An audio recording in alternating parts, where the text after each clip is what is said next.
look, I'll say it. You're all going to get jobs. All right. It's going to happen. It's going to happen. But the timeline to you getting the job is all about the effort and the activity and the visibility and the hustle you create. Okay. That's what can reduce the timeline. We've already heard from Daniel and Albie today, right? Both of them said hustle. All right. I got into it. Your resume, unfortunately, and I don't make the rules, right? But I have to say it. If you're redoing your resume 18 times today and pushing it out 24 times, okay, the problem is that you're playing a very bad game of probability. That's not going to win. AI is turning everybody's resume into beige, okay? So it's making it less able to stand out no matter what happens. And I do not care how many dimfluencers are on the LinkedIn newsfeed, all right? I do not, and you've seen me all this week have a bit of a crack at a few of them because, oh my God, I tell you, my blood was boiling to about Wednesday with this lady from Germany telling everyone how it worked. But the reality is that you got to get out there, okay? And hopefully you'll get that team as we work through this. Margaret Gilbert, happy Friday. Happy Friday, everybody.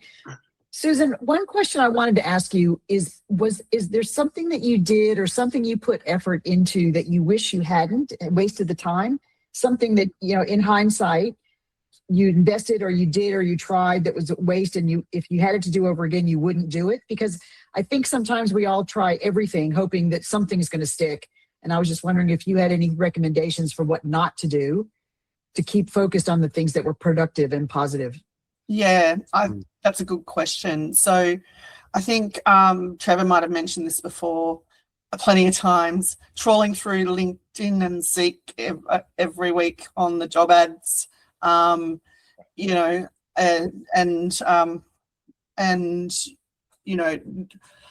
wasting time just going through those job ads. And you really have to make sure you've got the right filters on to get the right jobs through. I found I was getting a lot of stuff that really wasn't relevant to me.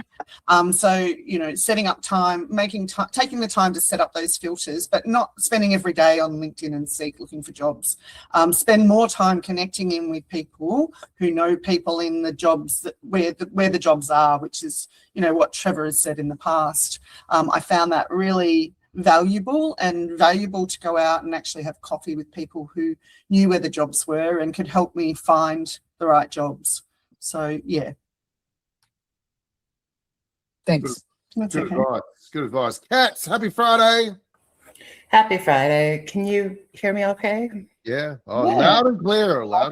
Great. I'm on new headset today, so just testing it out. Susan, thank you so much and congratulations. That's a really big feat.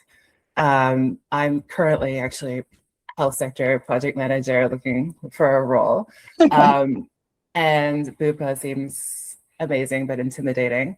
My question for you is, so you've been at the role for some time now, and I don't know if you've had any exposure to hiring or I'm curious, what have you seen change in the time that you've applied and been successful versus now? Is there, I guess, any wisdoms, any additional insight that, maybe you would have included in your job hunt, now versus when you got your role?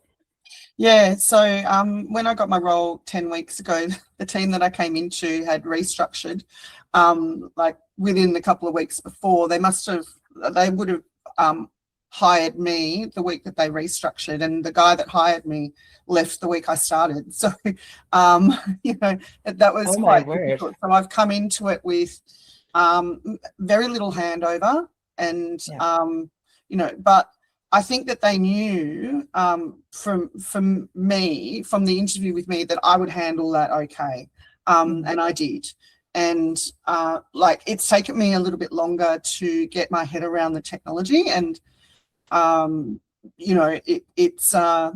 had to ask a lot more questions because the person that was hiring me was going to be my sounding board, and people expected me to know everything from when he left, and that's not possible.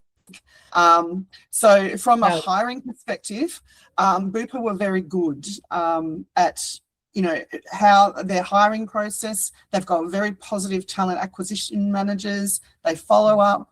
They review the CVs. They've got the etiquette as well, and they've got people's interests at heart when they're talking to people. So, you know, especially if they think that they've got the right fit for the role.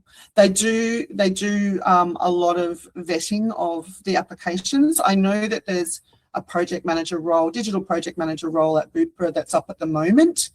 So if you want to get online, have a look at that one.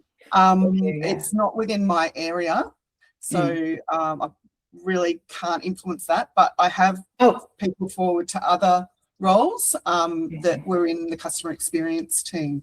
So, you know, it's a matter of finding the right people in Bupa, and I can probably find someone that, you know, but you're very kind. Thank you. Kind of like, yeah, no, it is, and you know, have a look at. I think it's on LinkedIn, but you know, it's about finding the right people to ask the right questions as well, and having the confidence to do that. You know, because you've obviously worked well in the past in your role, otherwise you wouldn't be where you are now. But just remembering the good things that you've done and making sure you're putting that forward. Yes, thank you. It's been about 9 months for myself too, so it's a little bit of a reminder. But anyway, thank you, Susan. I really appreciate it. No worries. Fantastic. All right, we've got Karen Powell. Karen, happy Friday. Hey, everybody. Hi. So I've got 2 learnings that I had this week, and then 2 questions for you, Susan, if that's okay. So the first learning is because I'm advertised as a fractional COO, I got approached and pitched by a recruitment company that does retainer recruitment. And he walked me through on screen exactly how they do the full end-to-end recruitment process for hiring managers. And my jaw dropped on the floor when he kind of showed me what they do, that they do an intake call with me. Then they will put out in-mails to 3,000, like a headhunter, 3,000 people. Of the 3,000, 300 people hit the Calendly booking site, of which then everybody has to put in a portfolio and then have a screening call. They do 300 screening calls, of which only 40 of those pass their algorithms to then meet, to be shortlisted to go to the hiring manager. And then he said to me, most hiring managers won't actually meet the 40 candidates. They'll just tell me to pick the top 4 and they'll meet the top 4. So my jaw just dropped on the ground, but I felt encouraged after I spoke to Scott Kay from last week, when he kind of said, Karen, most of the roles that you get are going to be 90% from your network, 9% from people like me in recruitment, and then 1% from like LinkedIn. I wanted to, understand if you kind of have seen that pattern in the way that you went about your job search.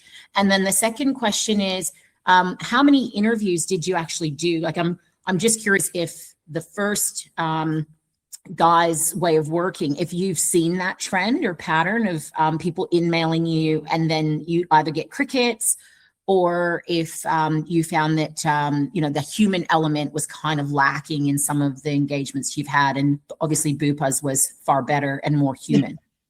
Yeah, Bupa was very human.